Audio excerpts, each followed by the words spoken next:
it's important to have this conversation before early in your relationship. Like, hey, when I bring up if I'm mad at something or if I'm angry or something like that, if I don't like something, that's not your opportunity to bring up something that you don't like that I'm doing.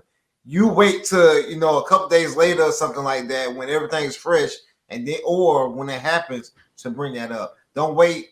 Don't start doing that crap when I have an issue with this and or that, and that can help you. You know what I mean, throughout your relationship. So that's just some advice for the young brothers watching. James, that is you just defined the word gaslighting. That's the definition of gaslighting. So you didn't put the toilets. No, let me switch it up. You baby, you didn't wash the dishes. Yeah, but you didn't take out the trash. But we're not talking about the trash right now. I'm talking about the dishes not being washed. And you said that our deal was that you wash the dishes and not take out the trash. But why are you bringing up the trash now that I'm bringing up you not doing what you supposed to do? How come you didn't bring up the trash when I first got home? How come you didn't bring up the trash yesterday? How come you didn't bring up the trash this morning before I went to work? Why are you bringing up the trash now that I'm telling you about them dishes in the kitchen? You gotta take that Uno reverse card off them. You gotta. They love putting that Uno reverse on you. So which one of y'all said that they listen to the pastor? I said it too. You know what you know what it is though, because I know y'all will sit there and say, "Man, I just told you that."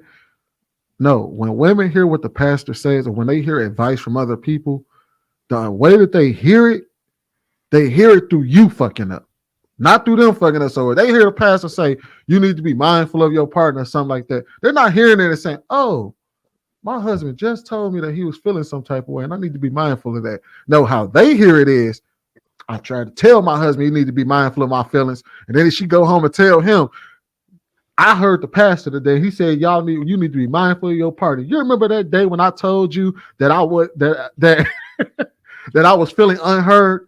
See, I knew the pastor was gonna speak to me this week. Or when you sitting in the church and the pastor say something, they turn around. They try to look at you like, look at you, and then you looking at them like, he talking about you. He's talking about you right now. But what I think is underrated is that I don't think most women realize how difficult it is for us to have those conversations. Like really difficult to even bring up some of those topics because we know where it could go and where it could land us. So depending upon how your situation's set up, that some of those, you having a gripe, you have an issue, you're like, we need to talk about this shit. But it's not something that you take lightly. It's something that you tend to be very careful with your words in those situations because you want to be heard correctly and not for her to listen to react, but you want to be very clear and concise with your wording. And those are the few times when we're really, really anal and paying attention to the exact verbiage we use when it has something to do with matters of the heart or what have you. Yeah, be Madden. But nowadays, if you don't record your shit with your iPhone before you start the conversation, you might be told that you said something that you didn't say, or you'll be told that you had an attitude when you said it. You could be talking just as smooth as this. And then once it escalates to something, she'll be like, "Well, why did you?" But the way you came at me, you'd be like, "What?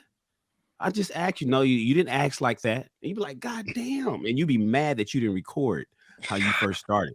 Yeah, but if you record, hold on. I can tell you this. I can tell you this, Shan, that I have been told that, and I have this velvety, silky ass voice talking just like I am, like a radio personality. And she'll say, "Why are you yelling at me?" So I know exactly what you're talking about. I totally understand it. And recording it or not recording it, man, it is what it is. But some people have a photographic memory. I have an audio photographic memory in that sense. I can retell you exactly what you said and how you said it, and it's the same way. So I get it. Here's the thing. Hold on, I want to say this real quick, but here's the thing: when you record, you just got to record without announcement, because the minute you announce you recording, then it's going to alter the whole conversation. They're gonna be on point, or they're not gonna have a conversation anymore. So if you're gonna record, just do it. Yeah, It gotta be just stealth. do it and then just come You back. can't be like, okay, wait, let me start this, because then she gonna be on her best P's and Q's, right, JR? You're right.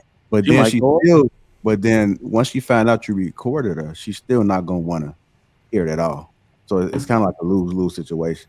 It's a level of delusion in there, JR. It's a level of call her mother and tell her about it. They don't want to deal with it. I got a question for video y'all. recordings, audio recordings, it don't matter. There's an explanation to why she did what she did, and sir, you were wrong. Matter of fact, you're wrong for recording it. You don't trust her. The fact that you would even do something like this, I can't you crazy. believe you. There's no winning in that situation. You remind me of my ex. And she gonna educate you that men don't do that. She gonna tell you. Let me women ask y'all a don't even question. like the way we communicate, though. Like, they don't even respect it, right? Like, let's think about it. We get shamed and called. It's called mansplaining. Just think about that. Think about that. They don't even like the way we talk, no matter how we do it. They don't respect the way we talk, because no matter what. And if you say anything with conviction, passion, oh, you being a bitch. But guess what? Now, if not, oh, you don't even care. Why are you so nonchalant? So you really can't go right. Let me ask y'all a question. Yeah, go ahead. And this is to the fellas that are older than me, because I've experienced this a few times. How do you handle the stalemates?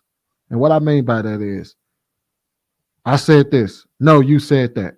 And you know what you said, but they telling you said something different, but there is no way that you can prove it. How do y'all handle those stalemates and those discussions? So it depends. So here's the thing. One thing I want to change in men is being is taking the high road. You know, because you're the leader and you're the one in charge and all that. You're the one that's supposed to just say, okay, whatever you say. And oftentimes men will just say, all right, cool. Even when he's right, he doesn't want to act like he's right. I want men to say that they're right if they are, and admit when they're wrong when they are. And so, like, even when B Madden was saying earlier that B Madden had a point to this question too. He was saying basically, it slips my mind. The point is, Sweeney, what do? What we need to do is, when there's a stalemate, you didn't say something or you didn't do this or whatever, just be like, okay, stand firm. Because oftentimes we'll acquiesce, or we'll just throw it in the wet, throw in the towel or wave the white flag because we want some pussy. Pussy is powerful. So oftentimes you don't want to have no problems. You don't want, that's what B Man was saying, that we got to walk on eggshells, or we got to be careful with what we say. I don't want men to be careful with what we say. I want us to say what we need to say it with your whole chest, eye to eye, and mean what you say. And then let the chips fall where they may. Well, she's gonna be upset, or she's gonna ruin the day. Don't let it ruin your day. But also be firm in your convictions, and don't kowtow simply because I don't want to have no problems. Now, of course, you need to pick and choose your battles, Sweeney. You got to pick and choose your battles. Don't argue or fight or go tit for tat over some shit that's meaningless. That's not going to make a difference in the family or the life or the bank account or your job or the kids next week. If it's something that will not affect any of those things next week, don't even talk about it. However, the things that do affect those things, the things that will change the trajectory of your family or your bank account or your job and whatnot, you say what you mean what you say, and stalemate or not, stand on your square. Okay. That's what we need to start doing, because historically we haven't. Most men just say, and that's where it's just she the Charlie Brown teacher thing. That's where that came from. Women just became Charlie Brown's teacher, want, and men tune them out. I don't want men to tune women out no more. I want you to hear what the fuck she's saying, and then say what you need to say back to her, and let her learn what how you move in the relationship. And if she don't want to do that, then she ain't the woman for you. It's just that simple.